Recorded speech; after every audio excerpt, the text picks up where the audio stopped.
अस्सलाम वालेकुम friends, I hope आप सब ठीक ठाक होंगे, खैर खैरियत से होंगे, अपने घरों में महफूज होंगे। अल्लाह आप सबको अपने हिफ्ज़-ओ-ईमान में रखे, आमीन। तो आज मैं अपने किचन में दूंगी जी आपको बहुत ही ज़बरदस्त, बहुत ही मज़ेदार, बहुत ही आसान लाहौरी तवा फ़िश फ्राई की रेसिपी। बहुत ही मज़ेदार सी इंशाल्लाह हमारी फ़िश जो है बन कर के रेडी होगी। तो चलें अपनी रेसिपी बनाना स्टार्ट करते हैं। बिस्मिल्लाहिर्रहमानिर्रहीम। सबसे पहले हम कुछ ये खड़े मसाले ले लेंगे, इनको हम कर लेंगे ड्राई रोस्ट। ये मैंने कुछ धनिया लिया है, जीरा, और ये 2 से 3 टुकड़े मैंने पिपली के लिए हैं, और 8 से 10 दाने मैंने काली मिर्च के। इसको मैं अभी ड्राई रोस्ट करके तो मिक्सी में डाल के इसका मैं पाउडर बना लेती हूँ। दरदरा सा बनाना है। इसके अलावा ये मैंने ली है जी इमली, और सबसे पहले हम एक बाउल ले लेंगे इमली का, जो मैंने पल्प निकाल लिया। इसको मैंने भिगो के रख दिया था, और इसका पल्प मैंने निकाल लिया। इसमें जो हमें मसाले ड्राई रोस्ट करके मिक्सी में डाल के पीसे थे वो ऐड कर दिए हैं। नमक ऐड करेंगे, हस्बे ज़ायक़ा आप ऐड कीजिएगा या अपने फ़िश के वेट के हिसाब से। मेरी ये 3 केजी फ़िश है, उसके वेट के हिसाब से मैं इसमें जो इंग्रीडिएंट्स हैं वो ऐड कर रही हूँ।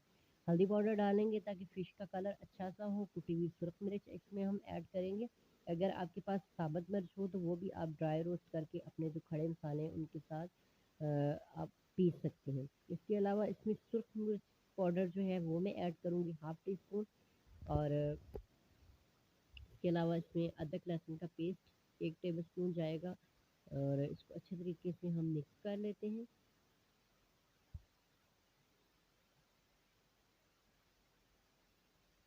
इसके अलावा इसमें हम डालेंगे जी 2 से 3 टेबलस्पून बेसन ऐड करेंगे इसमें हम, ताकि जो मसाला है उसकी कोटिंग हमारी फ़िश पे अच्छे तरीके से हो जाए।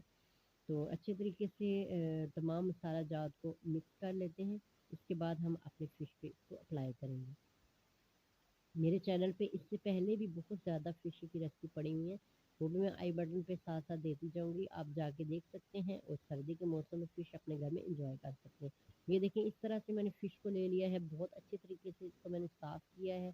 फिर जो इसका एक्स्ट्रा पानी था ना, वेजिटेबल बास्केट में मैंने इसको डाल के रखा तो वो निकल गया। बिल्कुल ड्राई होनी चाहिए आपकी फ़िश। इस तरह से तमाम पीसेज़ पे अच्छे तरीके से मसाले की कोटिंग कर लेंगे, और इसको मैं 5 से 6 घंटे के लिए मैरिनेट होने के लिए रखूँगी। फ़िश जितनी ज़्यादा मैरिनेट हो ना, उसका टेस्ट इतना ही ज़्यादा होता है। तो इसलिए जब आप फ़िश बनाना का आपका प्रोग्राम हो तो आप ज़्यादा देर के लिए इसे मैरिनेट करके रखा करें, ताकि टेस्टी फ़िश आपकी बन कर के रेडी हो।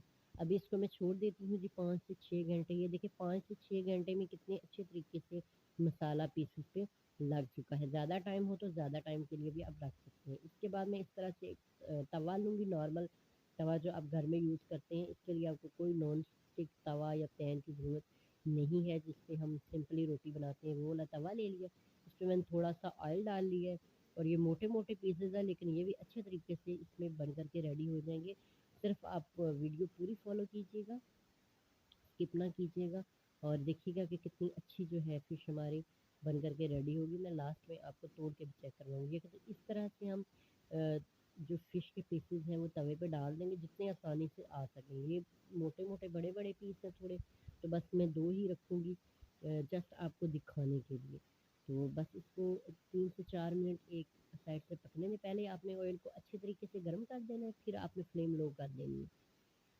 वरना तो जो कोटिंग है ना वो उतर जाएगी। जब आपको अंदाज़ा हो कि कोटिंग अच्छे तरीके से साथ चिपक गई है, फिर आप इसकी साइड चेंज कीजिएगा, और 6 से 7 मिनट आप इसको दोनों साइड से पका लीजिएगा। तो जो पीसेज़ हैं वो अंदर से अच्छे तरीके से पक जाएँगे। आपको कवर करके या स्टीम पे रख के पकाने की ज़रूरत इसको नहीं है। इस तरह से देखिए दोनों साइडों से मैं बना लूँगी, अच्छे तरीके से इसको सेक लूँगी, फ्राई कर लूँगी, ताकि पीस हमारे अंदर से कच्चे ना रहें, तभी तो इसका जो टेस्ट होगा वो भी ज़बरदस्त होगा। ये देखिए जी फ़िश हमारी के जो पीस हैं वो हो गए हैं। अभी मैं इनको साइड पे करती हूँ, साथ-साथ दूसरे पीस भी फ्राई कर लेती हूँ, और साथ में आपको फाइनल लुक दे देती हूँ। ये देखिए जी माशाल्लाह अल्हम्दुलिल्लाह फ़िश में आपको तोड़ के चेक करवाती हूँ। देखिए अंदर से बिल्कुल भी कच्ची नहीं है, अच्छे तरीके से टेंडर हो गई है। बहुत ही मज़ेदार सी ज़बरदस्त सी हमारी लाहौरी तवा फ़िश बन कर के हो गई है रेडी। तो आई होप आपको मेरी आज की रेसिपी पसंद आई होगी। अगर आपको मेरी वीडियो अच्छी लगती है तो प्लीज़ मेरे चैनल को लाइक शेयर सब्सक्राइब करें। अपनी दुआओं में याद रखें। आपके ताउन का बहुत शुक्रिया। Thank you. अल्लाह हाफ़िज़।